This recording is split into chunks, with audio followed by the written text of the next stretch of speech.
And as always, your views and comments are welcome on the show. Look for us on our social media handles. Join News on Facebook and on Twitter. We will be glad to share your thoughts with the rest of the world. Now, we begin today with a new innovative idea, but will it work? There's a new approach to tackling floods in Ghana. The National Disaster Management Organization has today launched a mobile application that will help detect heavy rains hours ahead of time for NADMO evacuation plan to kick in, at least to prevent deaths in flooding situations. Here is Dr. Kingsford Amwa, the project manager at the UNDP, who are partnering NADMO, announcing this new application. Let me take you back to June 3 last year. You know, we have this complex emergency where we have flood and an inferno at Circle, and took away innocent lives. And this has been perennial. And as I don't know about you, but some of us are really tired about that. We really want to get to the bottom of it, have a solution for it. And hence the National Disaster Management Organization and the UNDP, the United Nations Development Program, and then the Norwegian government. And then today, for this particular app that we're going to be launching, the VIA Water in the Netherlands, they came together to help the CREW project, of which I managed to come up with some models that can help this country to cut off or to mitigate the effects of these disasters on the nation. So the CREW project came up with both structural and non-structural measures by which we could mitigate floods in this country.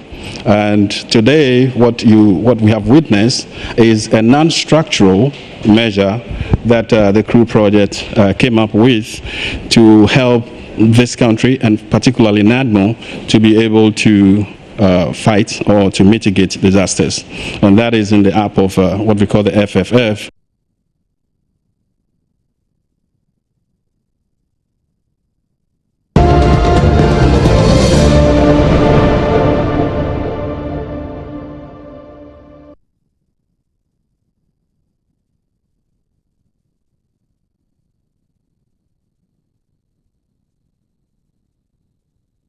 So we know the essence of this mobile application. We've had a lot of flooding. In fact, the recent one was in the eastern region. We saw a lot of people displaced, over 700 in fact. That's the number we know. But what's gone into this, and how sustainable will this plan to help us detect disasters ahead of time be implemented? Well, my colleague Shanice Palm was at the launch and joins me in the studio now with more. Shanice, good afternoon to you. Good afternoon. And for such an idea that's been put together, do we know the breakdown of how this mobile application was created? Actually, the program, those who made the app were like, they used the satellites in the air that calculates the thickness in the cloud, and also they also use they made Netherlands meteorologists to also they also helped in the creating of this application. Okay, let's get the breakdown of how this application was created from the one who actually did it, the creator herself. The market. Well, first of all, we want the community, of course, to have better information, and this is an outcome of what's out of the CREW project of NADMO, the community with throughout the early warning system. So was our main focus. And now you can also think about other applications, like for example agriculture needs rainfall information as well. Well, maybe industries who are suffering from flooding and also need this kind of information. We hope that now that they see that this application is there, that they start to using it and also want to buy it from us. And that's essential to make it also freely available in the App Store. So we of course cannot work for free. Nobody works for free. But if we gain funding throughout other projects, we can have this application running for the communities for free. Right, so that's the one who put together that mobile application and how it will be used. So let's get down to the details. For you watching and wondering how the mobile application will be used, let's get a breakdown now. Shanice, did he explain to us what this mobile app is like and how it will be used? Actually, she said this app will give us 2 hours notification of heavy rainfall, any kind of rainfall, to the person who has the app and also NADMO, so that you having the app can move to a safety haven or a higher land. Yeah, before this app is not to prevent flood, but it's just to save lives and help save some property. Give prior warning before. Yeah. Let's get the breakdown and the explanation for that as well. So this app, basically what it does is to give about 2 hours lead time information to NADMO, and that helps NADMO to inform the citizenry so that they will prepare, and if there is a need to go to higher grounds or there is a need to intervene, then NADMO is able to do that.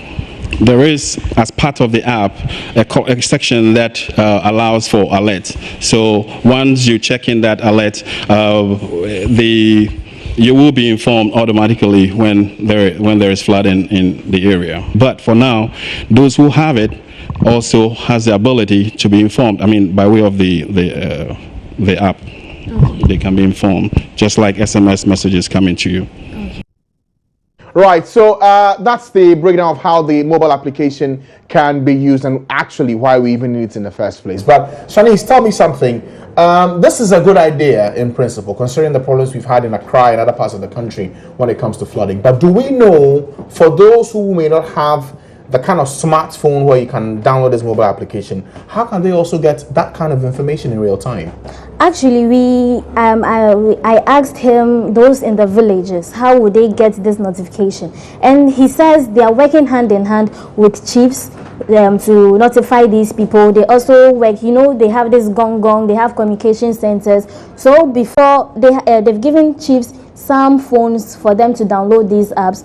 So when they get a 2 hours notification, then they get somebody with a bicycle or maybe a gong person to go to the nearest village or the nearest town to inform them about this, and from there you inform the other town, the others. And is this being done across the country or it's on a pilot basis? The one about the chiefs being given the phones and the smartphones? This app is going to start in Accra here before. So when they see how it works, then they continue to other regions. Okay. Yeah. Let's hear from him, given the breakdown now. That's a very good question. How can the old ladies within the communities also access this app? As you are aware, NADMO has the responsibility to inform the citizenry ahead of time, and we're lucky that this app is having 2 hours of lead time. But what we have also done as part of the project is social behavioral analysis, where we understand how communities behave, how they communicate. So in every given community, the situation is not the same. Sometimes some communities depend on even gong beaters to reach to the last person within the community. So the idea for NADMO is, once we have the app at the submet level, I mean from the head office to the region to the submet, now the submet, working in close collaboration with the chiefs and the people, would have decided on how. In some areas, they even use these comp centers, and then some also they beat gong. Sometimes even the last mile has to do with someone riding a bicycle to get to the nearest village or something, just to give the information to them. So we are looking at all of that, and we're trying to let the communities master that so that no one will be left out. Right, so that's the breakdown for those in the hinterlands and how they can access it. But the final thing, and I'm sure that's the key question you'll be asking, you're holding your smartphone now, how can you in fact get hold of this software or this mobile application so you can also get the details and the flash alerts when it's coming your way? Shanice, do we know how we can get this application on our phones? It's on Play Store. It's FFF app. The full meaning is Flash Flooding Forecasting. So you go on Play Store, you type Flash Flood Forecasting, you download it and you get it. Actually, there's this one colleague that had it on his phone and he showed us how it looks like.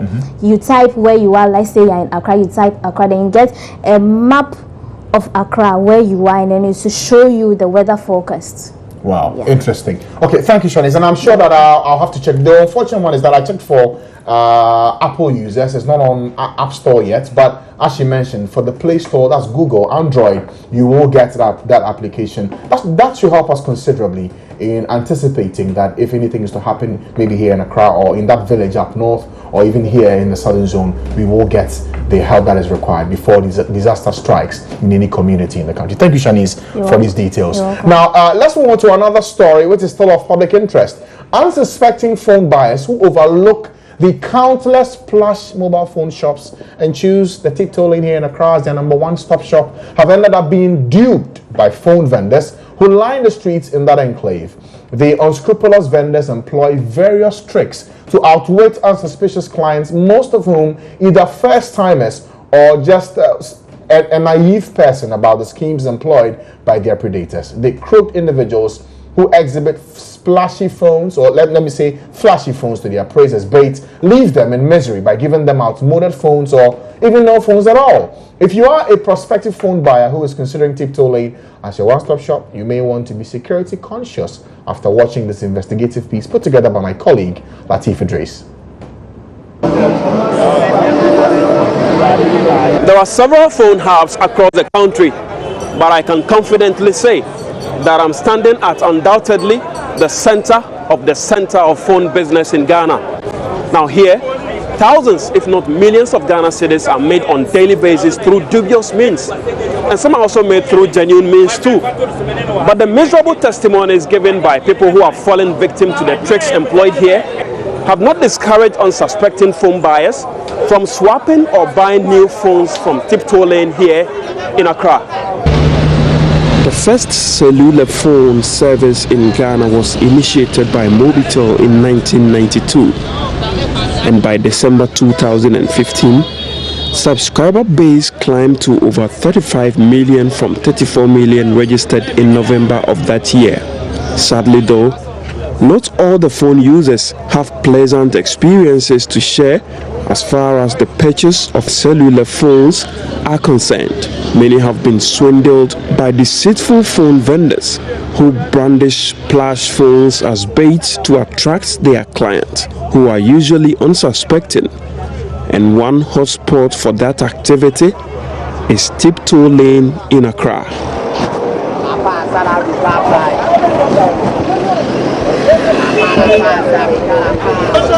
So in a bid to blow the cover of these bad guys, I set out to secretly reveal the tricks they employ. I encountered many bad guys who tried to swindle me in this adventure. I won't make a day here then. I've been here, nobody to see me. Please stand like this and then you go inside. See here is settings.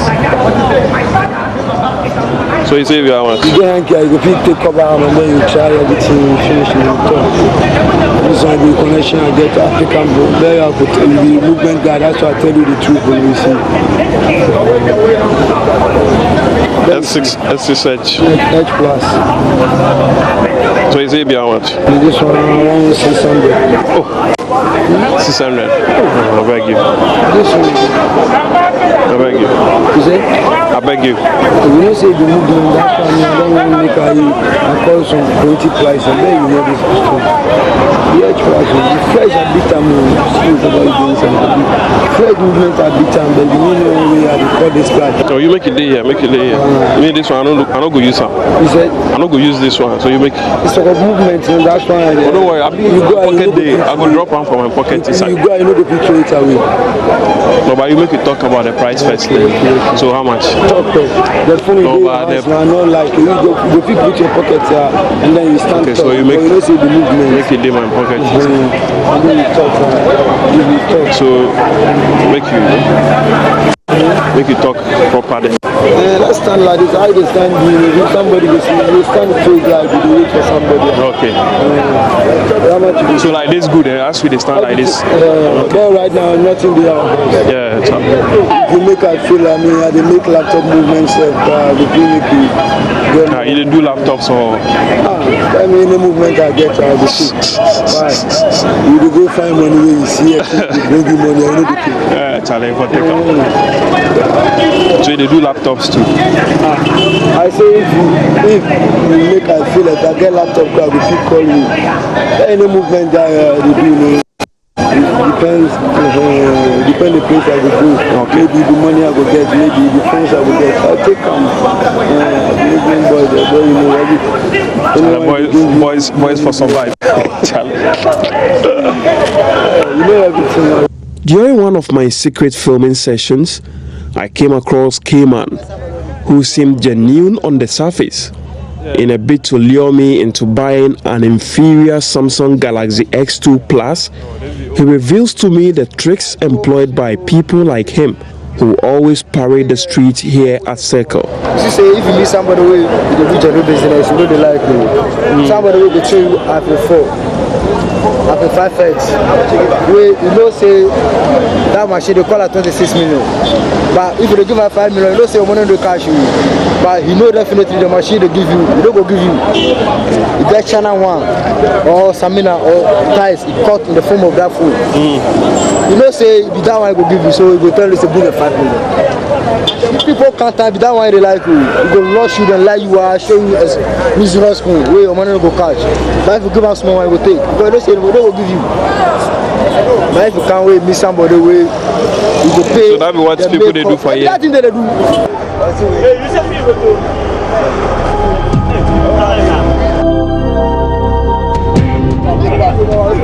This is Akwe Mobile. And by the way, Akwe Mobile in Hausa means mobile phones are available.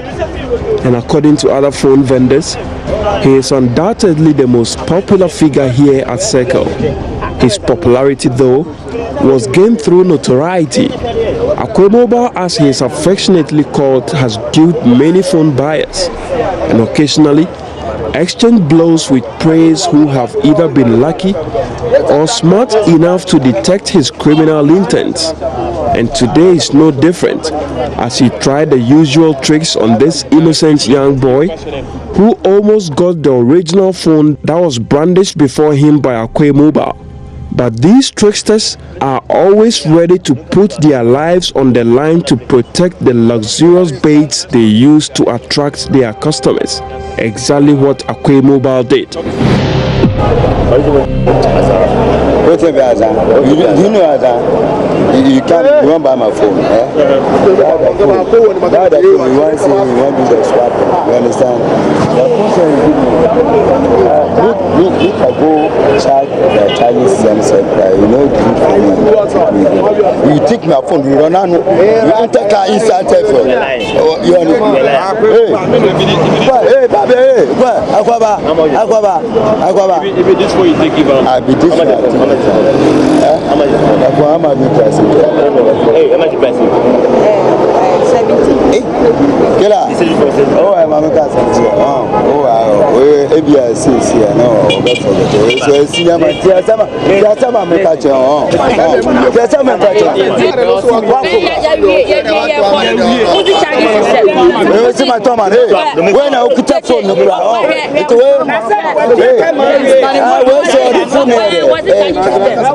Na ya buy ni ya maniska na ya wie bibia o ka say ya man 70 Ghana nti ya de man no na si charging system no na me say ya adwuma nti me kwa na o so me mu na wodi ni sa team ho sa ne the phone papa no ma wodi ma me na na kita me ti me nua ne fo ka na o so me ha na o team sa no ye. Many unsuspecting phone buyers who choose the streets as their stop shop for buying cellular phone and were not as smart or lucky as this young man have fallen victim to the tricks employed here. About 3 months ago, around 5:30 p.m. when I was coming to work, so I decided to get another phone at Circle, but I don't have enough money to go to store to buy a new phone. So I decided to check on those guys around the roadside Yeah, I found one guy who was holding a Samsung phone. So I asked him how much. We talked about the price. Then I said I like it. So that day I wasn't have money in my pocket. So I decided to take him to ATM machine for Fidelity at Circle there to take the money. After we finished the price at 150 Ghana cedis. But after I gave him the 150 Ghana cedis, he was telling me it's not enough. So when he don't want to take the 150 Ghana cedis, I asked him to then give him my money and take your phone. But when I was going, the guy see that I'm talking on the phone, I'm not at myself. So he called me, big man, you bring the money and take the phone. See the cover that covered the phone that I was buying, it's the same cover. And he used super glue to tie it here. So for you to open, you will find it difficult. After I finished talking to my friend on the phone, trying to open, I can't open it. What is this? So I managed to pull it out. Before I pull it out, it was a tie. Some have a rather depressing experience with these crooked phone vendors, but would not share because they feel their dignity has been bruised. One such victim is this woman I want to refer to as Mama Mo. She resisted every persuasion to speak to me when I found out about her depressing experience. I don't even know where to start from. But it was his birthday and I just wanted to give him a surprise. How come you were unable to detect he had given you a fake object as phone? I saw the phone. He put it in a box. As he on this, I saw it. Everything was functioning well. He put it in a box. Then I don't know, someone tapped me. So I just turned to look at the person, and within some few seconds of turning and looking back, he just gave me the phone. Madam, this is your phone. I gave him the money. He counted it. He sold me. A lot of people are around, so I shouldn't open it when I get home. And you know there are a lot of people at Circle buying a smartphone, showing if you don't take time, someone will just grab it. And it was getting late in the evening, so I just put it in my bag, boarded the car, and I left. When I got to the house, I didn't open the phone. I waited, I cooked for my husband, we ate, we talked. I went to have he took his bath first, I went to have mine. I told him I had a surprise for him. So when I finished everything, he was waiting for his surprise. You know, a lady, you bought a phone for your husband, you just want to surprise him. So I was just going, you should tell me something, all those things. Then I told him to close his eyes. I gave him the phone. I didn't open the phone even at that time. Even the rubber that he put it inside, it was still in the rubber. I gave it to him to open it. And both of us were on the bed. He just opened it and all I could see was a bomb. I don't know whether to call it a soap, a wood. I don't know what it was. I just screamed, and I jumped out of the bed. I started running. I didn't know where I was going. I was just screaming, crying, and my husband followed me, came to grab me. I don't know. So what drives prospective phone buyers like Momomo and Georgia Jete to choose Tiptoe Lane over the established shops? Yeah, here we come here, we buy phones. The phones are good, but we have people we buy the phones from. So you don't just come to Circle and then buy phones. We have our people we buy phones from. I used my phone like 2 years. I'm here again to buy another phone, and they sell what I've used.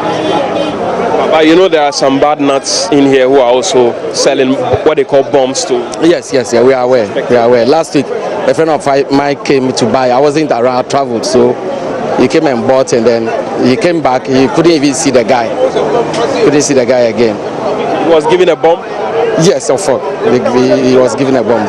If you are come to buy phone at Circle, first you have to watch the person. Either the person is having the ID card, if the person is not having the ID card, which means that person can cheat you.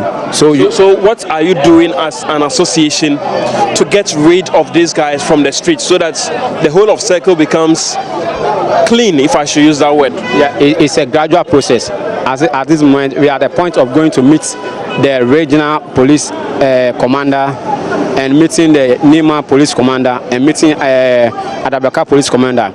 Cephas Arthur speaks for the Ghana Police Service. I found these flash phones on his desk. This is not a genuine phone. They will show you a genuine phone like this, and then you might be holding some outdated old phone, and they ask you to top it with only 50 Ghana cedis and take a smartphone like the one I'm holding, and they will show you a genuine phone. When you show interest, you know that it's a smartphone, so topping it with only 50 Ghana cedis, only 80 Ghana cedis, and surrendering your old phone for an iPhone. That is a bonanza for you. So people quickly top it up and surrender their old phone. Sometimes they only take their chips and they surrender it, and then a well packaged one in their boxes or in their package, purportedly new ones are now given out. You have already seen the one that has been exposed to the sun that is using as an exhibit, and you have seen it to be genuine. So how much more the one that is in its pack, not even touched, unravished, if I can use that word. So people take it with glee and with all joy, and they leave the presence of these people. Some even straight away plunge it into their bags, get home, and then they find out that what has been packaged nicely and given them are not phones, but they are floor tiles cut in the shape of mobile phones. So for how long will the seeming field day enjoyed by these unscrupulous young men and their accomplices continue? Perhaps the genuine phone vendors and the police would have to up their game if they are to weed these bad guys off the streets. So if you are daring enough, the next time you buy or swap a phone at Tiptoe Lane here at Circle, don't blink. But if you do, the blinking phone you see will turn into a wall-carved ceramic tile, a soap, or what is popularly called bomb by the time you get home. Latif Idris, Joy News.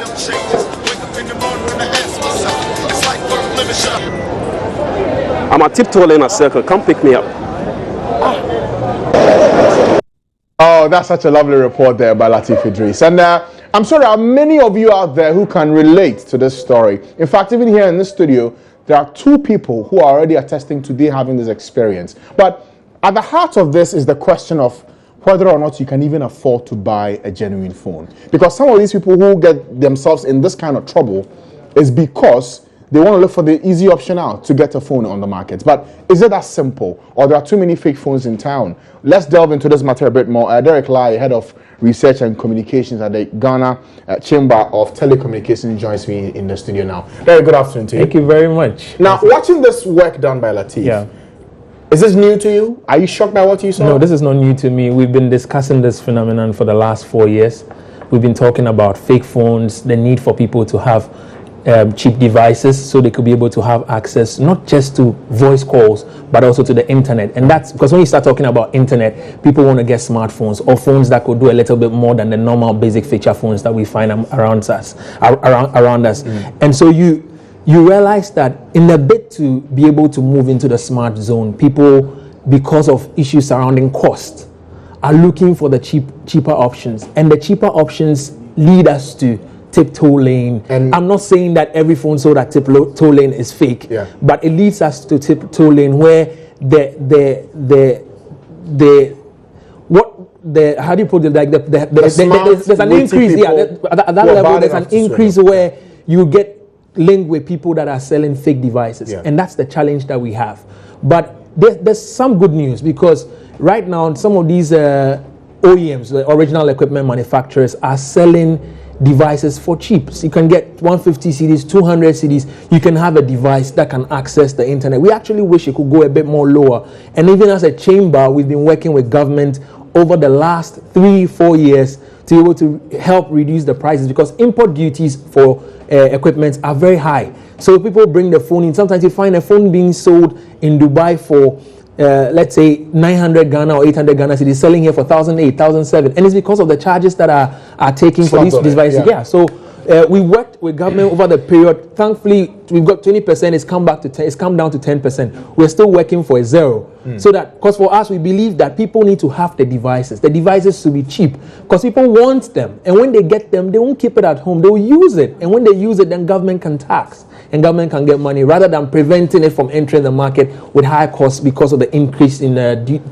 high import duties and other taxes that are slapped on these equipment. You've already mentioned that you've been working on this for the past 3 to 4 years. Yeah. What's been the problem here? Is it that the space is so lucrative, people want to cash in with every opportunity? Because you even speak of an example of a genuine Samsung Note 7 is launched. Yeah. There are problems with it. People say, look, it's flashy, yes, but it can have a lot of problems. How much more a fake phone?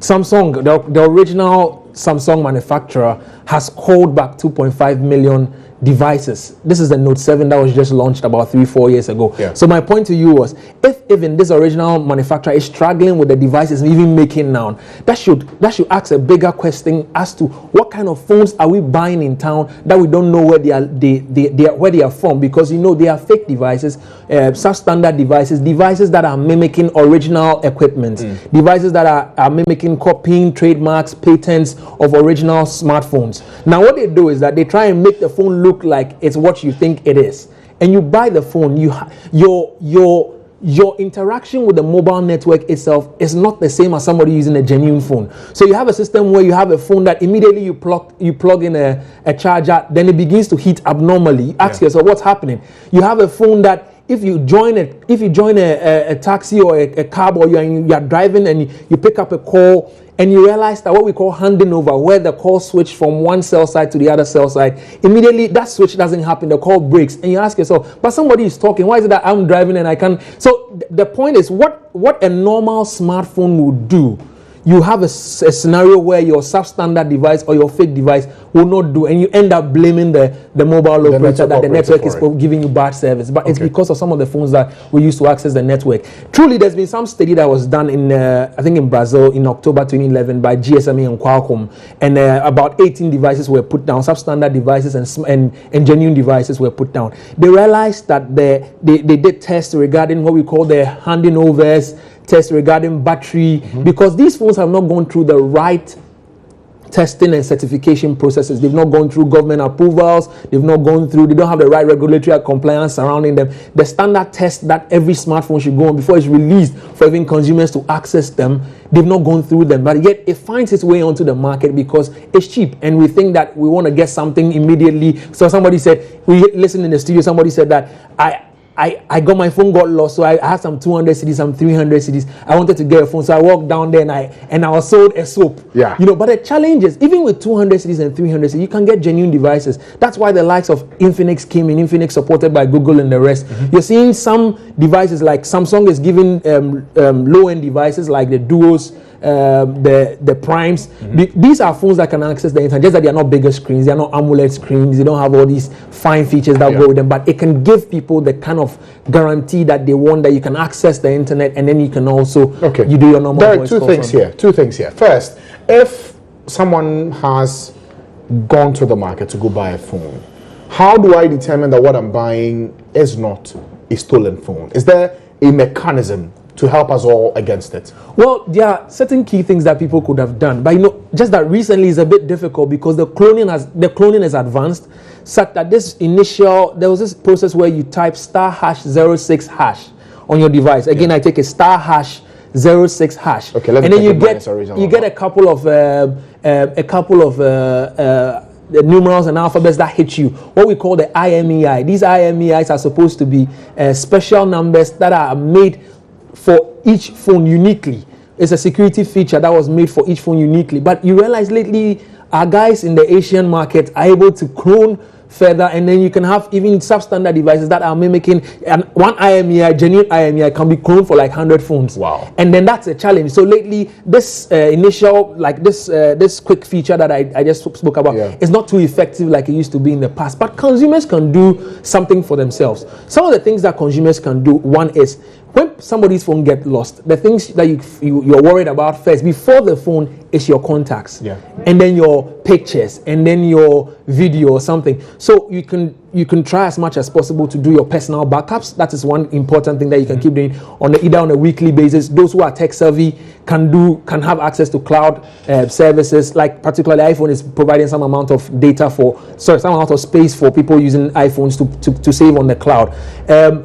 Even our mobile operators, our members, are given certain services like the protect services, the backup services, where if even your phone gets lost, you could block the phone such that nobody can use it again. Okay, but you see, the worry here is about the one who's buying a stolen phone. How do I determine that what I've bought is not someone else's phone I've bought? So for me, if you ask me that question, my answer to that question is simple. Buy from a genuine original equipment manufacturer. So because if you buy a phone that you begin to tell that this phone is not performing the way I think a normal phone should perform, where do you head to? You head to where you bought it from, and that's a shop. That's where people are. That's where people who pay taxes and they have a certain and that's easier to negotiate, because you can say, I bought this phone, I don't like it, I just bought it 2 days or 3 days ago, I want to change. It will happen. It will get changed for you. But if you decide to buy a phone from the street, you are taking a risk, one, because you saw the price to be low. But aside anything that goes low, you should realize that in the long run, you end up changing battery periodically, you end up changing screens, you end up changing housing, and before you know, you are spending over the next 2 years, spending more than you would have spent to just buy a genuine phone from a genuine shop. So bottom line is this, don't let the greed get in the way. Cheap is expensive, so don't do that. Rather go to a shop and buy it. But it's also crossed my mind, for someone who's in a very remote community, who can't come to an original shop to buy these phones, what do they do? Because they are actually the vulnerable ones in all of this. That's a very deep one. I know some of these OEMs, original equipment manufacturers, they sell a little bit beyond their borders, not just in Accra. At least you could have key towns, key districts, you could find some of these shops there that are providing services. But the point is, even those in the rural end, the low end, will not be interested too much in a smartphone. So they'll go for the basic feature phones. And that's the one that you will not find people selling, it's fake. But the thing is, we need to work together as government, as industry, to be able to reduce further the prices, because really for me, what excites me is to be driving somewhere in Wenchi, down in the western region areas, and see a pregnant woman walking through this thick dark forest, carrying some firewood, and is talking on the phone, and then we stopped and we asked the lady, who are you talking to? I'm talking to my son in Germany. That was a very exciting feeling for me, and I feel that we've been able to provide a service beyond the borders of just the urban towns. At least it enters into the rural ends. So we need to be able to push the prices down further so that people can be able to afford them, and they will use them, and government can tax usage rather than the initial cost of acquiring the device. Last question will be on the fake phones in the market. Is there a particular drive to get them off? Because if they're still there, a lot of people are at risk. This also has commercial implications, because when you are taking the phones off the network, they're fake. Obviously, I know they're fake. Like with the issues surrounding fake phones, I think we still need to work together between even ourselves and the regulator. I know there's type approval, testing phones that come in and all that, but really we have a lot of weak borders, and still these phones are able to get into the market. We need to work together. We need to tighten our borders, and we can ensure that consumers are getting the right devices. Derek, thank you for your time today. Much. Thank you for sharing your time with us. And clearly, there's a lot of learning we've done today when it comes to phones.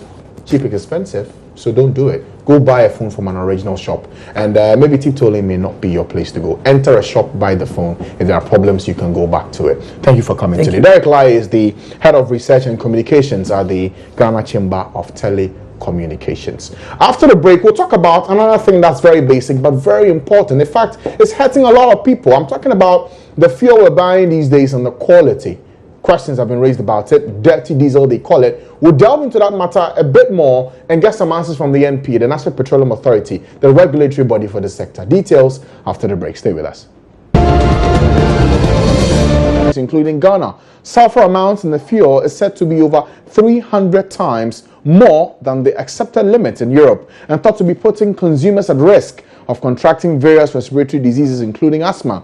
The Chamber of Petroleum Consumers have been speaking about this shocking situation. We'll be hearing from them in a bit. But first, let's find out how the dirty fuels are putting the lives of many Ghanaians at risk. This video will encompass the very reason we all need to be a bit angrier and deal with this problem.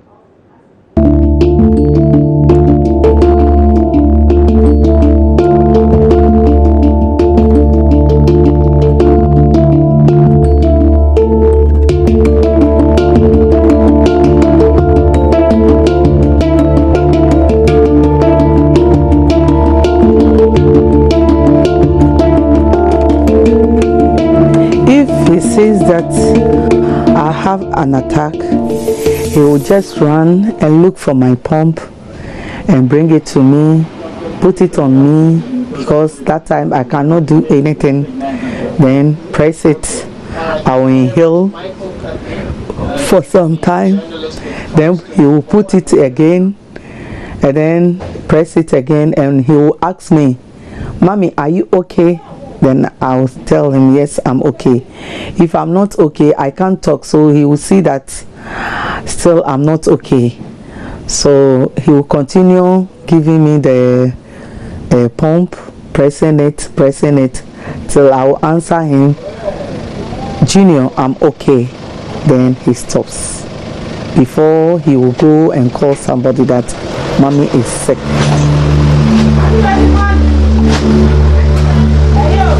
Aja.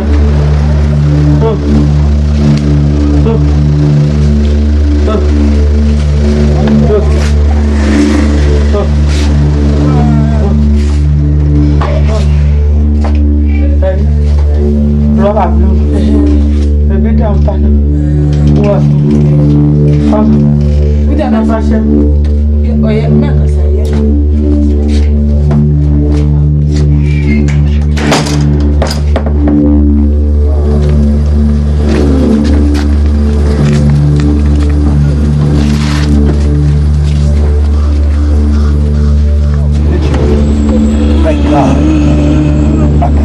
my decision. How odd. You were the man with the mic. Be the man all his life. From Christ-like Stipe did with REM. Rev the RPMs. How do I begin to try?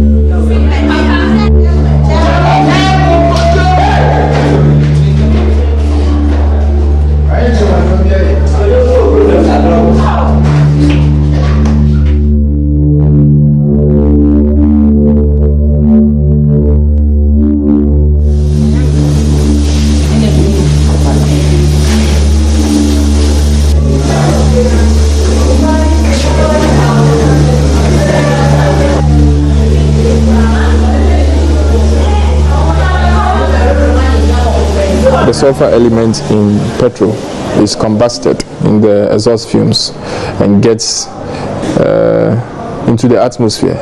In the atmosphere, it reacts with oxygen to form sulfur dioxide. Now, these are the two main effects. First of all, the sulfur dioxide gets inhaled into the lungs. People who have a high concentration of sulfur dioxide in their lungs have a reduced immunity, which predisposes them to all sorts of respiratory infections, ranging from pneumonia to bronchitis.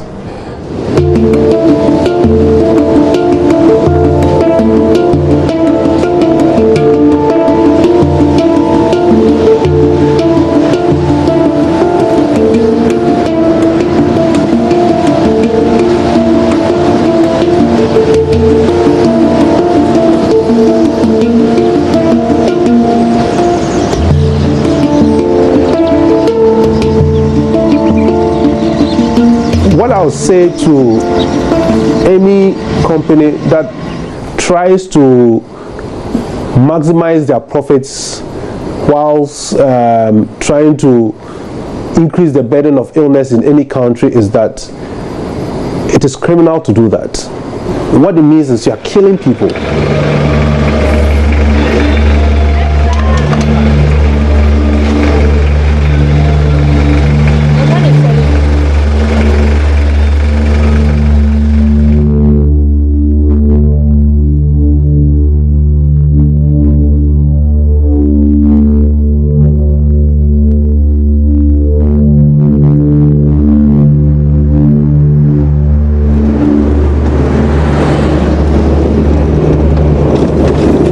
effect of air pollution and human health is very, very important in Ghana, especially in recent years. There has been several cases of non-communicable diseases in the hospitals. The human cost, the hospital cost, the problems it brings to society, and poverty level. By doing all these things, we can just to some extent reduce poverty. Reducing the levels of sulfur in our fuels, we can save a lot of life.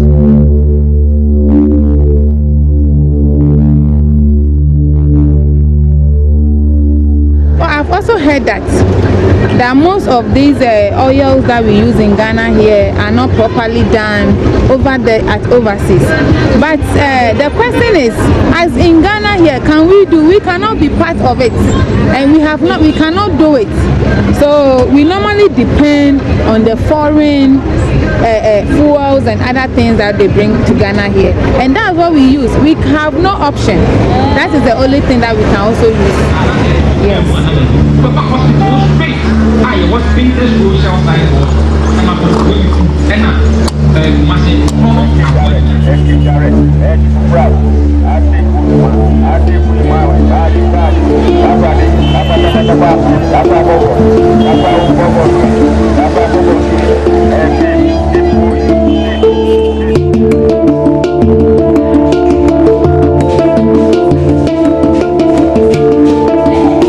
I don't think it will affect the baby.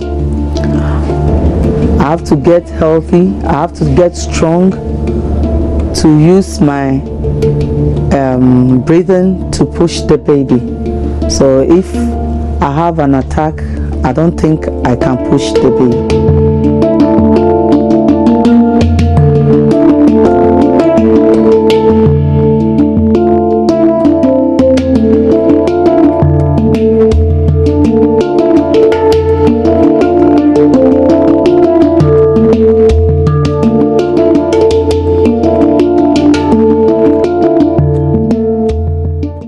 That just paints the picture of how difficult the situation is in the country right now. Clearly, action needs to be taken. Well, the Chamber of Bulk Oil Distributors have been responding to the concerns raised. Evans Mensah spoke to the head of the chamber, Senor Hosey.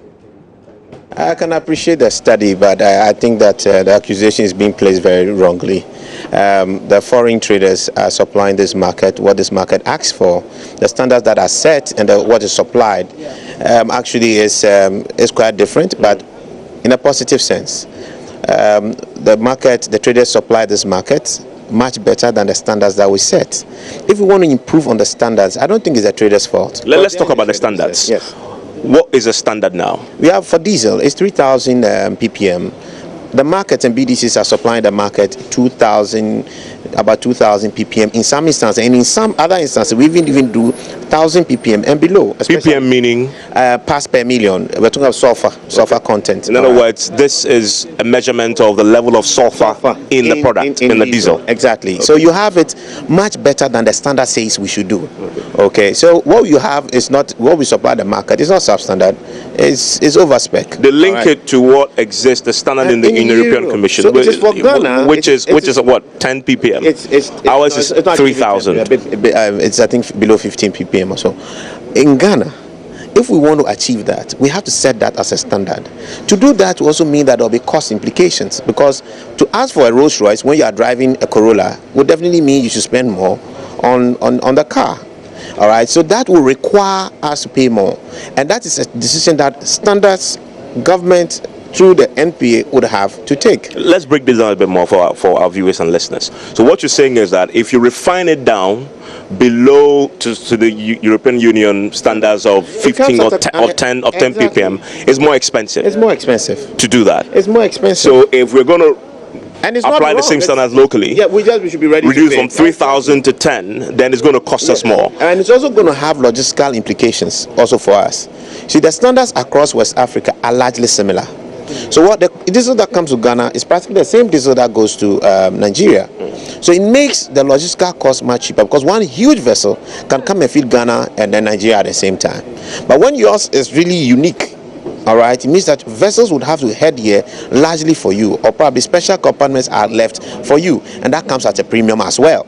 So there's a logistical premium, and then there's also a product premium that would have to be paid, and that is also not a problem. To put it simply, if you want higher quality that has less impact on your health, you have to be prepared to pay. You have to be prepared to pay. Every fossil fuel, when it's burnt at any point in time, will definitely have an impact on your health. 10 ppm is still not good, because the best for you is 0. Okay, so it's for you to decide what you want, and Ghana has decided to do 3,000. We as industry have been engaging government to try and reduce this below 500, to set it to 500, and that process is ongoing, but it has implications, and those decisions are for Ghana governments, the Ghana government, and the government policy making system to make. It's not for the Swiss people. Send as many empty containers that you want there. Respectfully, it's balderdash. Let's reduce it a bit more. What we are talking about is about stuff that can kill people. We saw the health officials talking about respiratory infections, asthma, etc. Has clear health implications. Sulfur in your system cannot be good health-wise. Sulfur in your system can never be good. Every fossil fuel would have a certain impact on the environment. It's a given. That's why everybody wants to move to renewable energy. So that's a given. It's something we can all manage to live with. We've lived with this for a long. We used to have ppms at 5,000 and above. True. Yes, and we've been coming down, so the standards are improving. Let's not make it as though because of one diesel suddenly people are dying in this town. No, but would have all been there. You wouldn't be alive by now. The statistics from the World Health Organization show that is having an impact on lives in Africa. We saw the statistics. You see, we saw the stats. Are you saying the World Health Organization? It's also not telling us the truth. The stats wrong. The stats that was put on the slide was clear. That respiratory diseases, it didn't say it was because of sulfur. Of course, but it's a factor. For no way. You admit that? Sulfur can. It does not necessarily it's a factor. No. It's a factor. I'm saying it can. It's not a factor. Not the factor. True, but it's a factor. So don't refer to the report and refer to sulfur as the factor. It is not. No, but the point I'm making is that the statistics says respiratory infections are on the high. Sulfur is a factor. It can be the factor, but it is not. We're not even using D. We're saying a factor. It can be a factor. Good. All right. So it can be a factor, but it does not necessarily mean it is the factor. All right. So let's not blame everything on one sulfur that's sleeping somewhere and it's relevant in our chemical lives, both in oil and gas and even in our medicinal lives. There's a concern that was raised today. It's a very key part that if the Vitols of this world, Trafigurias of this world, are bringing in from European Union where the standard is 10 ppm, why could they simply bring the same? Although they know our standard is 3,000. I don't think Vitol, Glencore, whatever, has ever complained about the idea of bringing 10 ppm. So why don't they simply do that? It's a matter of cost. Ghana doesn't want to pay 10 ppm price. Why do they supply you 10 ppm price? You understand? If Ghana cocoa is premium cocoa and other countries don't want to pay premium price, will Ghana sell their cocoa to them? Would you go elsewhere?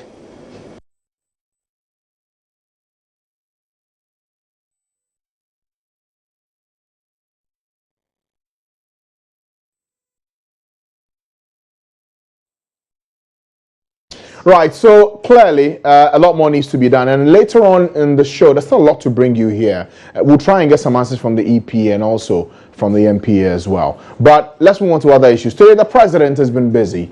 He actually went to the military graduation parade, and he says that our goal is to create significant security presence in the country. He addressed the graduating officers of the Ghana Military Academy, and yeah, that's him. The last time we saw him addressing the military, he was in the camouflage. Today he wore the military ceremonial attire. Yeah. And it's got everybody talking, in fact. But yeah, the cool factor is in. But there's more. He's been talking about what we need to do in ensuring that security of the nation is strengthened. President Mahama says government intends to construct military garrisons in each region of the country. These graduations will also remind us of our patriotic duties to our dear nation, especially in this era when the threat of terrorism is so widespread and no country is safe from it. Terrorist attacks in our sister countries have brought the reality of this threat closer to our doorsteps. However, through information sharing and technical cooperation among the countries in West Africa, we can derive the necessary force multiplier that could ably defeat this threat. As a government, we're making all efforts to integrate our defense structures properly into the sub-regional cooperation framework, by which the needed synergy will be created to enhance our collective chances of success in the fight against terrorism. But as citizens, let us be reminded of our patriotic duties and the need for capable hands and sterling leadership at all levels to stay the course as the days of our nation's 2016 general elections approach. We must remain temperate in our utterances and be tolerant of opposing views. I appeal to all Ghanaians to cooperate with our security services and the institutions charged with ensuring the success of our elections.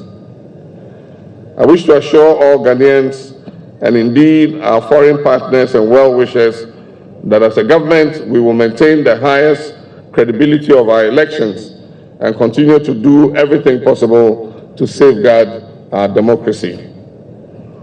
In all these areas of concern, and indeed in all our efforts towards our national transformation and development agenda, we need the presence of our gallant soldiers in strength across the country. It is our goal to create significant security presence in the country, and this is being achieved, among others, through the creation of military garrisons in each region of Ghana. It is believed that this will widen the scope of our vigilance, reduce operational reaction time to security situations, and lessen administrative costs of the military operations. We have, over the last 4 years, begun the establishment of some elements of our forward operating base at Ezilibu in the Western region. We've constructed new hangars for the Ghana Air Force. We've established the West African Maritime Zone F and provided additional housing units to the Ghana Armed Forces. At the State Banquet Hall last Tuesday, I announced that we will, in the next 4 years, assist the Ghana Air Force to establish a flight training school, which will be a center of excellence in West Africa. We'll also increase the numerical strength of the Ghana Armed Forces and continue to provide the needed up-to-date logistics to facilitate and enhance your performance.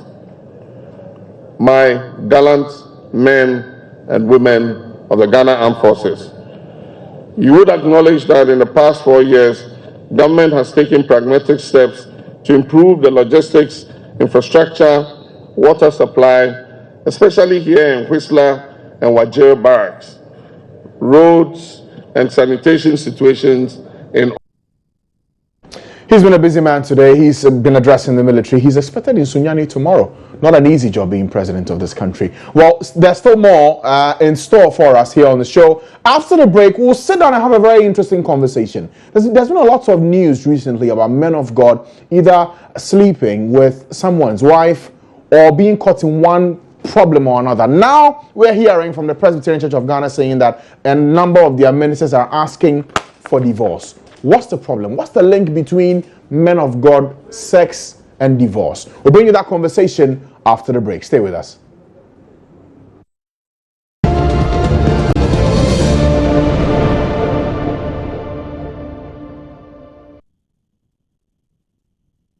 You're welcome back to the Pulse on the Joy News channel on Multi TV. Now, it's been an age-long problem. Some have dared to speak about it. Others have left it in hushed antiquity, the kind of spiritual lacuna where it's become a taboo subject. But when ministers of the Presbyterian Church of Ghana begin to ask the leadership the permission to go get divorced, you can't help but open up that Pandora's box. What is happening to the institution of marriage? How has sex become a catalyst for men in Kasok to quickly denigrate the institution of marriage? Or maybe, let me look at it this way. Where do we draw the link between these three elements? men of God, sex, and divorce. Well, joining me for this discussion are two men who wear the clerical color and they have strong views on this matter. But before I even introduce them, we have a package for you of people's views on this matter. A lot of the media is awash with many stories of men of God engaged in so many bizarre sexual acts. We'll look at that later. But let's bring in this package put together by my colleague Emefa Ewena Metiamwa Eli, and then we will begin the conversation. Sex scandals involving pastors, is it a big deal? Aren't they humans just as you and I? I have here my colleagues here at Multimedia. Same is to my right. Hello, Same. Hello. To Pulse today. Yeah. And to my left is Na. She's also a colleague here. Hello. You're welcome. And then I have Ernest. Ernest is a senior, actually a big senior here at Multimedia Post Production. Ernest, you're welcome to Pulse. Thank you. So I want to take your views. Pastors getting involved in sex scandals, should they live above the temptation, or it is normal, we shouldn't drag it? After all, they are human beings just as us. Now I'm starting with you. What do you think? I think the idea is for us not to idolize them. The moment we idolize them, then we expect them to live above board. But when we see them as human beings as we are, all striving for the same goal, which is heaven, then we'll do the right thing. But for as long as we idolize them, when you say we'll do the right thing, as in pastors not getting engaged in those issues. No, the pastors are human beings in the first place, and human beings, we have flesh. It says that it's the flesh that directs us, but God's grace is supposed to lead us away from there. But for as long as we have flesh and blood, we'll have the temptation coming towards us. But the problem is how well our faith is to float above it. And for our faith to float above it is between you and God. But when we start seeing the people as superhumans, then we expect more from them. So for you think it is we, those who look up to them, in somehow get them to do what they okay. To okay. Them beyond NS I think so, because we are all humans. He is a human. And I don't know why people term them to be like, the moment they are pastors, they are like God. They are men of God. They are not gods. You get it? So there's this question that I used to ask myself. Okay, if I'm a pastor and I am not married, and I see a nice lady I want to approach or propose to, what do you think will happen? I meet you. Oh, hello. I think you're a nice woman. I want to marry you or go out with you or do something. What will come to your mind? Hey, have you seen this pastor? He approached me and, hey, this pastor there, this is how he is. So, you know, how do you want that person to live? Okay. It is a difficult thing to do. I sometimes ask myself that, hey, so how did they go about it? You know, it's very funny. But I think we don't have to judge them. They are humans. They can fall, anything can happen to them. Okay. But you see, they are humans, but at the end of the day, they are also leaders. Na said something that it is the grace of God in them that enables them to live above those temptations. And by being pastors, they are presumed to have attained some level of maturity in being able to live above some of these things. Before you come in, Sami is here. Yeah. I think Sami has some thoughts to share. What do you think? Okay, to me, I think pastors, they're not supposed to. If you're a pastor, you're a pastor. I am not a pastor. I look up to my pastor. Okay, so I expect you to do something different. Fine, it's the grace of God. You have to pray for the grace of God, and you have to pray for me too. You understand? And I just can't get it if a pastor gets involved in stuff like that. So you can excuse yourself because you are not a pastor to get involved in that. But for the pastor to do that, you can't take it. But he's as human as you are. Yes, but you are not just human. You work for God. Okay? Yeah, so... But you also live for God. Yeah, we do. But he is different. Okay. Okay. We are all working with one Bible. The Bible does not say a man of God is different from you. The Bible just gives us the ground rules.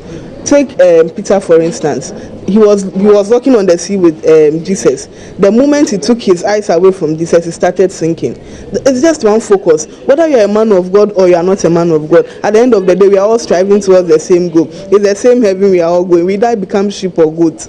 So it's when you take your head away that you either become a sheep or a goat. And if unfortunately for you at that moment, you look away, you start thinking it's the day you die, then sorry for you. But that does not mean that the fact that he's a pastor or whatever it is makes him different from the rest. At the end of the day, he's still human, he's still flesh and blood. When he dies, we all say ashes to ashes. We don't say something different for the man of God and different for us. It's the same thing. Okay, but you see, the saying also goes that if you take away the shepherd, the sheep scatters. This is the pastor who is the shepherd supposed to be leading the sheep, and then he gets involved in this kind of stuff. Obviously, the sheep somehow could get confused or may even be led astray. So what happens to the future? But what we have training. You see, the simple thing is, we are all blind. We are going in one direction. But what you forget is someone is partially, someone has low vision. That does not mean that person is blind. He sees where he's going. But maybe what he is seeing as green, because you are blind, you think you are blind, you are seeing it as red. But at the end of the day, you follow him and you go the wrong way. But we all have one manual to use. That is the Bible. So it's we are all human beings. It's just grace. MFA, what don't you fight with? Ernest, before I come to you, in fact, the two of you are against Sammy. Let me allow Sammy to defend him. Sammy, what do you have to say? See, the whole point is, a pastor is a pastor. Okay, you are supposed. Hold on. When you say a pastor is a pastor, would you be kind enough to explain to me? Yeah, a pastor is someone who works directly for God. I mean, to God. He reports to God. You see, so it's like he sounds super. Yeah, so spiritual. Exactly. When he can't come to your level. Exactly. So a pastor, I just can't get it. If a pastor involving himself in stuff like that, then like what happened? What happened to me? He's supposed to tell me that, oh, don't do this, don't do that. But if you get yourself involved, so let me find out from you. Let's assume that you hear tomorrow that your pastor has engaged or is involved in one form of sex scandal or the other. What would you do? How would you react? Does it in any way affect your faith, what you do as a Christian, if I should ask? I will be so disappointed.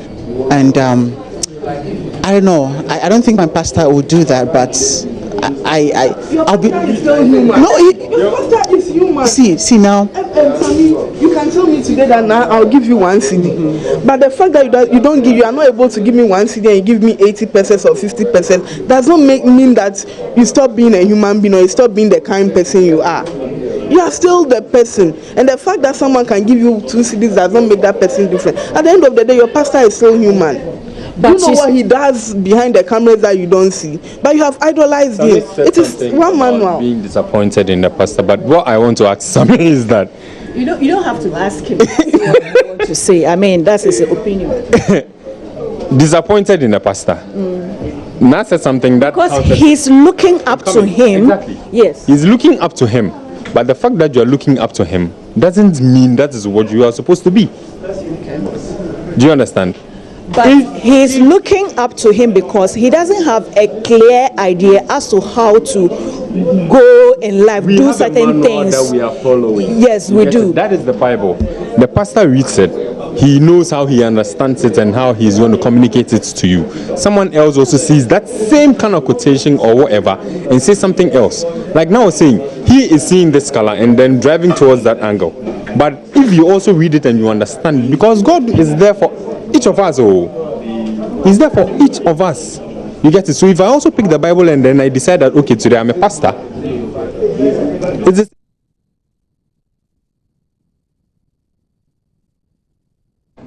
So I just a better sampling of people's views on this issue. Let's begin the conversation now. Joining me in the studio to my extreme left is Bishop Prince Benny Wood. He is the president of the Concerned Clergy Association of Ghana. Thank you for coming, Bishop. Thank you for also Reverend Councillor George Lutrot. He's the chief encouragement officer for WAC Consult and a very popular man when it comes to issues of marriage, relationships, and things of God. Thank you, gentlemen, for coming today. Thank you for the correction. Bishop, I'll start with you. I won't mind you, George. I'll start with you, Bishop. This issue of men of God engaged in sexual scandals, that's one. Two, now we're learning from the Presidential Church of Ghana that some ministers are asking permission to go get divorced. What's happening? I think you've asked two very big questions. I don't think that somebody wanting a divorce is a sex scandal. If you could speak up. Yes, so let's try to... Okay, then let's start with the first one. Yes. The first one being men of God, and there are quite a number of reports. Yes, so... Pastor Komissi said after sending pictures of his penis to a church WhatsApp group, there's another one of a reverend father caught in an alleged sex scandal with the married nurse of a medical facility. Head pastor of Faith Wells Ministry accused of fondling and kissing a church member during prayers, charged with indecent assault. So there are so many examples of this. Right. What's happening to men of God, their job, and the link with sex? You know, I think that first of all, we have to understand that what we say, man of God. So there's a man in the whole thing, and it's the man aspect that gets into some of these challenges and difficulties. One thing we have to understand that what separates the man of God from the ordinary Christian is that he is called. Is that he has a calling upon his life, but his attitude, his humanness doesn't go away. And so if the man who believes that he is called doesn't build and develop his character to match up with his calling, because there are requirements in 1 Timothy chapter 3 that you are supposed to follow. In actual fact, the Bible even talks about the fact that we should be workmen who are not ashamed. In other words, our work, we should be proud for God to come and inspect our work. That's a responsibility that is placed on us. So once you get into the call, you get the calling, you have to understand that there are certain things you must do. You have to develop your character. You have to understand the society you live in. You must be able to set structures that can help you to present yourself approved unto God at the time God. So these examples we're seeing are what? Of men who had the calling and have not built themselves to do the things they should as men of God. You see, that can be justified by a lot of things. People can justify, because once you talk about the fact that a man who has fallen into a sex scandal disqualifies himself from being a man of God, people will take you to the Bible, and they are countless. So let's look at what the Bible says about a pastor rather than just somebody falling into a sex scandal. Yeah, I believe that one of the things we must look at is that the fact that somebody says he's a pastor doesn't make him superhuman. That's one. And number two, you cannot verify the calling of a person. A lot of people don't see God. What they see is the man who is talking about God. And so you have a responsibility to let people believe the God you are talking about by living a life that reflects that God. So if your life doesn't reflect God, we should just about say... It may not necessarily undermine a cut off your calling, but it will undermine its effectiveness. And you will answer, because you are supposed to do a work for God on earth. And if you take any actions or you put up a behavior that undermines the success or the quality of the work you are supposed to, you're going to answer. So the scandals and other things you're talking about, nobody is going to go scot-free when you put up a behavior that undermines the work God has called you to do. Okay, we'll look at the second question. Yes. But let me pick the thoughts of Reverend Councillor Lutro now. You've heard the whole conversation. Yeah. What's the source of this problem? What's happening here? Well, thank you very much. Let me say a good evening to cherished viewers. For instance, I believe that when it comes to the word sexual intercourse, it is meant for normal human beings. So when you find out that a man of God has all of a sudden fallen victim to sexual intercourse, it doesn't change any story. With somebody's wife? It doesn't change any story. With a church member? It doesn't change any story. I mean, for me, there's no news about it. You're saying there's nothing wrong with this? What is wrong about it? Wrong with a pastor sleeping with somebody's wife? No, you see, the question is, does somebody's wife allow herself to be used by a pastor? I mean, do you understand what I'm saying? To be a wife is a serious mandate. So if you walk to me, who you have a challenge, and you are demanding prayer, and I start romance, and you still call it prayer, who is insane? I mean, let's get things straight. Nobody can justify any form of evil deeds. And we are not telling people continue misbehaving. But there's character and there are gifts. If you walk to a doctor and you are expecting him to give you a prescription because you're suffering from malaria, and all of a sudden he begins to examine your reproductive system, will you stay on the couch? So what are we doing? So even if the person gets up and leaves, there's still a problem that needs fixing. Where is the problem? Of the man who is not supposed to do these I told things you and that doing if you are normal, you should have erection. If you are normal, you have the desire for sexual intercourse. So then, if you are given the opportunity, it's like we need to have self-control. Self-controls are in different forms. Some will control themselves after doing. Some will control before doing. Some control doing. So your point is what, George? So my point is that when you find any of these scandals, like for example, let's go to the Catholic Church. What you are supposed to sacrifice to be a Catholic priest is when you are able to have proper erection but refuse to penetrate. That is what you sacrifice. Celibacy. So right now, I'm sacrificing it. And I've not gotten anything. So I want to break it. Leave the church. Stop being... No, because I see other men of God who have not been cancelled from the books of God, although they are penetrating. So it doesn't make it right. We are still looking for the right thing. Which one is the right one? A man who doesn't have sex? Everybody has the right to have sex. But who and where is the problem? So the problem is not about the pastors, but who? That's my own. It's not about the pastors. They have the right to have sexual intercourse. That one is their right to have it. But who they are having with, where they are having it is the problem. So are you not checking the who, the where, than the who is doing it? Okay, but if you also admit that in every situation, anyone can be tested, can be tempted. It's about you going above board. You being a man of God, teaching people to do the right thing, and you are the one who still can't even do the things you should. Francis, there are practice things, what you preach. No, you talk about go above board. Somebody grants you opportunity for sexual intercourse, you don't do it. You've gone above board. But you preach to people not to fornicate, not to because fornication is adultery. The same. You see, adultery only happens when you're married. So be careful. Some pastors who are not married and are sleeping, they are not committing adultery. They are committing fornication. Yes. Sin against their body, and they'll be judged by God. Both of them are sins, are they not? No. You see, we have adultery and we have sin. Fornication. We have adultery and fornication. Yes. So boys like you commit fornication. You can't commit adultery. I can do because I'm married. Okay. So I'm saying that we meet a pastor who is sleeping with somebody who is married. The married woman is committing adultery. Pastor is committing fornication. Sin against himself, which he will account to God. The question is, nobody can say I'm above sexual intercourse. So when the act happens and I do, it's not with me to face the punishment with God. We are not justifying sex, but we are justifying that you too, the church member, who knows Francis Aban has been called, and you are offering this meal. Don't use my name. You are the closest object. You are offering this particular intercourse. Who should be held responsible? We are not justifying the thing, but church members too, look at them. But you see, here's the thing. You may want to look at it from that perspective. But if you are leading a congregation, you're committing acts like this, what are you doing to your flock? Nothing. Bishop, do you agree with this?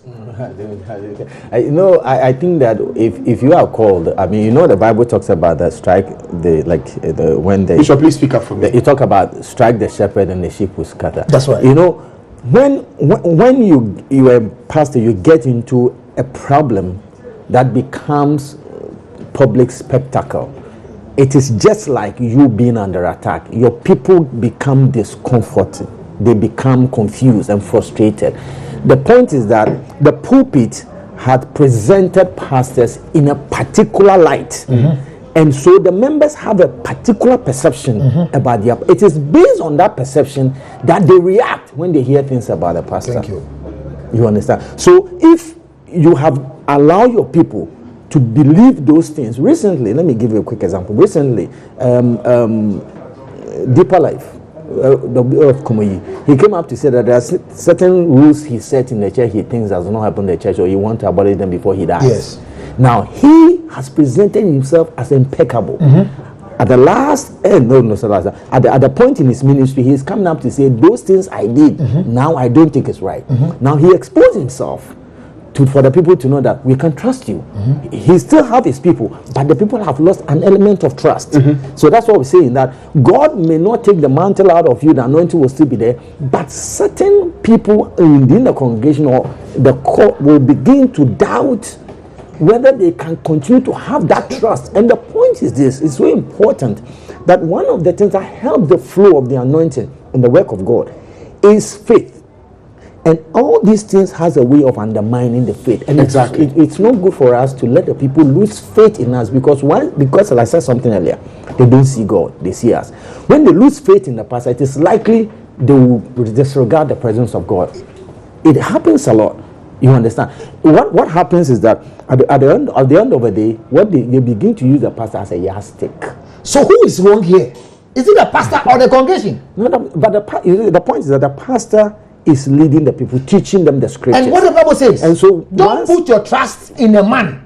Yes, but Ephesians chapter 4 also says that the pastors have been given the mandate, the fivefold have been given the mandate to perfect the people and to empower them, equip them. You understand? Perfection, equipping is like what I have gone through, don't go through. You see, my own is that we are not telling the pastors to go ahead to do disgrace themselves. However, we are saying that you too, as a member of the church, what is your role? If a pastor calls you for prayer, he brings anointing oil, tell you remove your dress, remove your pants, bring your breast out. Where is he going? Is it romance or prayer? You see, we are trying to always look for the thing is that the man of God himself, there was called out of some sin. He met the light of God on the road of Damascus, and then all of a sudden he changed. But all the characters he has are still waiting. So he can have erection. He sees beautiful women, he gets into the corner. Those things are there. They can drink, they can smoke. All the things are there. However, now he's been called anointed to serve his master, who is God. The direction that comes from God, that church members, you don't even know. But what is you to your contribution for the man up there to stand upright? What are they doing? You find a lady come to church wearing a dress that is meant for nightclub. That's what they do. So they come and show you such things. And once men were created by the eyes, because God gave us an organ without a mouth, without eyes, gave us only the organ with a mouth, no eyes. So a man's chemistry cannot be compared to what is going on. So what I'm saying is that we're not justifying the scandals of the men of God. But what is the church members? What are they doing to help us to stand? So the support is needed. That's the point. That's it. Okay. Now, the second thing here is about the point that's been raised this week by the clerk of the General Assembly of the Presbyterian Church about some ministers asking permission to go get divorced. Good news. What do you make of that? I'll start with you, Bishop. You know, I think that the Presby Church, you know, has to really, the leadership has to put their acts together. I think that they are dragging the church into the public, and the benefits is zero. And for me, I was surprised. And I've seen another report where the clerk is even saying that he didn't say a lot. But the point is that within one is a lot. You see, first of all, we need to understand. The Bible, Solomon said that in order getting that understanding, in order to be able to address this issue, we need to understand what is marriage and who is a pastor. And is there any difference between a marriage as instituted by God for all people and marriage as instituted by God for pastors? If you look at the Bible carefully, for me, like I said, that the pastor is married to a woman, or the woman is married to a pastor, or let's say if the woman is also a pastor. The point is that when you get married, you are not marrying a pastor, you are marrying a man, you are marrying a woman, you are not marrying a profession, you are marrying a human being. And so that human being has certain needs that must be met. When those needs are not met, then he indirectly or directly put away the profession and try to solve that problem. And that's where the challenge is. A lot of pastors, you know, are not able to enjoy their marriage because their wife treats them as pastors. Hallelujah. Which is wrong. And they also present themselves as pastors. No, but sorry, are they not pastors? Yeah, that's what I'm saying, that you don't marry a pastor. He has a church. You marry a man who is a pastor. Are you getting me? Because yes, because the pastor is a title. I mean, like yesterday, a pastor resigned in America. So he goes home, he's no more a pastor. So the wife, how is he going to treat him? So we must understand that we should not relate, the pastor should not relate in their marriage as if they are standing in the pulpit or preaching to the people. Hallelujah. We are human beings, and once we finish our job and preaching, we go home. You know, the Bible says that the pastor should be a man with one wife. It didn't say it should be a pastor with one wife. In other words, when you finish the work in church, you go, you're a man. Deal with your business at home as a Exactly. man. Okay, Mr. Lutrot. Yes. Yes. Unfortunately for me, when I heard the news, I was so excited. Why? I read it and kept reading and reading. So when the man came apologizing, I was disappointed in him. He should retry the apology. Do you know how happy I was to hear that men of God finally have broken the silence? In the church, they want to go. Francis, there are two things that every man on earth must have in your mind. If you decide to marry, like boys like you who are coming, once you make a decision to marry, there are two things that are part of the marriage package: divorce and cheating. Because if you are not married, you can't divorce. If you are not married, you can't cheat. So when you hear somebody saying, I want to divorce, what is wrong? It's not news. Men of God are treated like he said. Your wife will continue treating you like Osofo in the house. So most men of God has even lost erection mentally. They've lost erection. So some of them gain erection when they go to use other materials to replenish their dying batteries. What materials? What I mean is that some men of God will want to replenish their dying battery to see if they have the problem, like Sarah. You see, Sarah decided to use Hagar to check if she was a problem or Abraham. And Hagar proved clearly, surrogacy, that the problem is Sarah. There are a lot of men of God today who are trying with choristers to see if they are the problem or their wives. And their wives today who are praising their husbands because of a particular lady who is following them. What I'm trying to say here is that if any man of God decides to divorce, there's nothing wrong with it, because divorce is part of marriage. I mean, who would divorce if you are not married? And the reasons why people will divorce, God made it clear. God approves divorce. I hear people saying that divorce is not biblical and it's what I don't know why it's in the Bible. The Bible said declare in the book of Matthew 19, it says clearly that why did the disciples, Moses asked them to give certificate? He says because of your misunderstanding. My brother, live with wives with understanding. We are two different people. Your wife is not recognizing you as a husband. Your husband is not recognizing you as a wife. Then you decide to make a decision. The church says until I give you approval, you can't divorce. Is my house a church? Is my house a church? Okay. Now, the men of God have shared your opinion. I'm sure that for you at home watching, you have your own thoughts to share. You can send it to us on our social media handles on Facebook and on Twitter at Joy News. But thank you, gentlemen, for coming today. Views clearly expressed. I'm sure many will disagree with you. Others will also agree with you. But thank you for sharing your time. Well, thank you for having us. But if you're a pastor and you're struggling, don't die and go to hell in this marriage. Don't even wait for the approval. I didn't understand why the men in Presby want clearance to go for divorce. For what? Okay. They need counseling to go for divorce, not clearance. All right, we'll pause now at the point. At this point, I'm sure you've enjoyed this conversation. We'll come back and bring you sports here on The Pulse. Stay with us.